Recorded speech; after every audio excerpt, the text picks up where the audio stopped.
चोलिया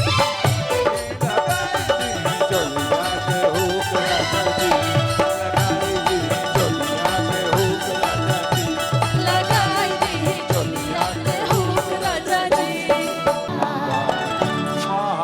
ये टूटल चरपाई बना काटी हमसे की चुभे सुई नियन साओ से बदना हो चुभे सुई नियन साओ से बदना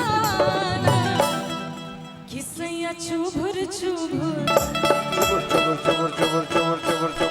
सैया चुभुर चुभुर गड़े और चला सैया चुभुर चुभुर गड़े और चला सुनली बालम जी फरियादी गोबा ये टूटल चरपाई बना काटी हमसे सुनली बालम जी फरियादी गोबा ए टूटल चरपाई कोना काटी हमसे चुभे सुई नियन साओ से बदना माना चुभे सुई नियन साओ से बदना ये सैया चुभुर चुभुर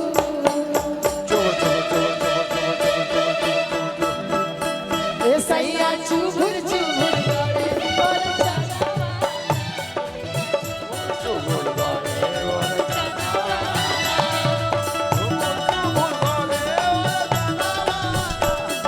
और इसी एल्बम में एक और गाना था साकेत होता राजा जी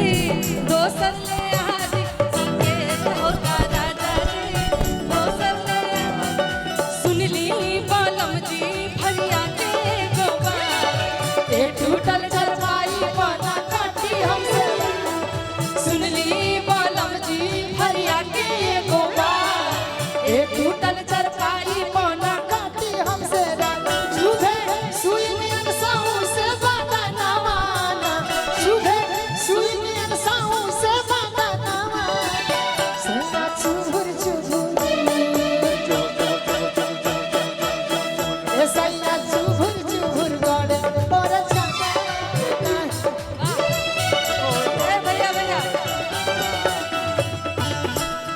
हमको बहुत लोग बोले हमको पहली बार मौका मिल रहा है किसी के लिए बोलने के लिए पीछे घूमे ना कि लगाई दी चोलिया के हो हमको आज ऐसा मर्द वाला फीलिंग हो रहा है कि हम लड़का है ये लड़की है कहाँ के हमारा लागल बा सांझही से भूख राजा जी तारा से रोज रोज होता चूक राजा जी हम चाहो तो ही 4 गो उख राजा जी कसिया भी झाड़ लेनी लेनी साड़ी लाली लगाई लेनी रूपवा सवारी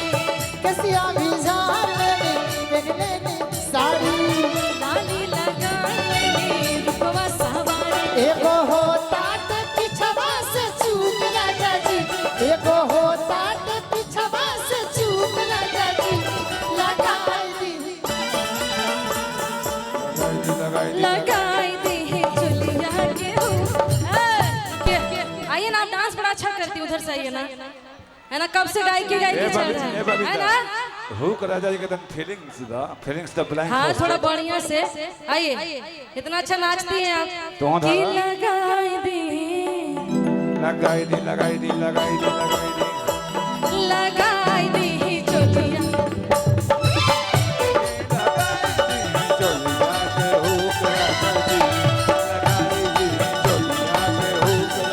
लगाई दी चोलिया पे हुक राजा जी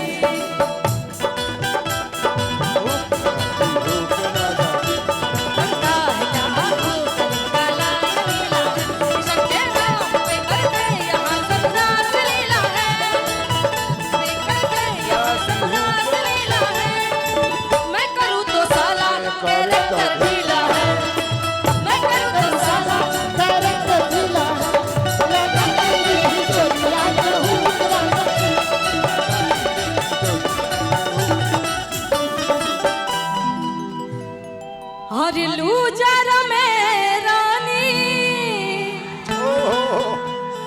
हमको जीन्स पैंट पहन के आना चाहिए था, गलत कपड़ा अच्छा, हम पहन लूजर पहनना मैंने। लिया। अरे लूजरा में कि लूजरा में रानी, अरे लूजरा में आ कुछ दिन हरे दा गुजर अपना लूजरा। एक मिनट हेलो हेलो आता बबीता साड़ी के नीचे लूजर पहनना हम पड़ेगा। लूजर नहीं पहनने हम। कुछ नहीं क्या ना, ऐसा मत बोलिए, ये सब गलत बात है। लूजर पहनना पड़ेगा। आइए कि लूजर में रानी, लूजर में, लूजर में रानी, लूजर में कुछ दिन कहरे दा गुजर।